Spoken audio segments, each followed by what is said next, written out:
Hello everybody, આજે હું તમારી સાથે લંચ થાળી શેર કરું છું. આજે મગ દાળની વડીનું શાક બનાવ્યું છે અને માએ આલુ નાખ્યું છે ટેસ્ટ માટે થોડું. બાકી વડીનું શાકમાં ડુંગળી ટમેટાની ગ્રેવી બનાવી છે અને વડી બનાવી છે. અને બીજું શાક તો મેં તમારી સાથે પહેલાં પણ શેર કર્યું છે, પણ તે છતાંય બતાવી દઉં.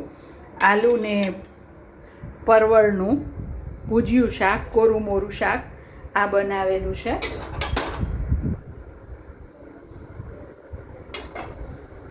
અને સલાડ છે, ગાજર કાકડી ને ટમેટાં.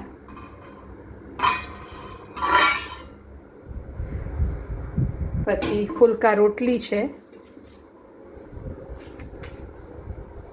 આજે સિંગ દાણા ફ્રાય કરીને થોડાક કર્યા છે, મસાલા સિંગ.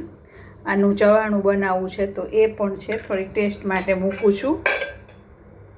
અને આ કેસીદાસ કલકત્તાના ખૂબ ફેમસ છે, ત્યાંથી અમે ગુલાબ જાંબુ મગાવેલા છે.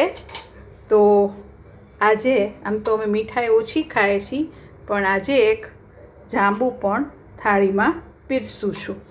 તો આજની લંચ થાળી કંઈક આવી છે. Thank you for watching. અને હા મિત્રો, છાશ પણ છે.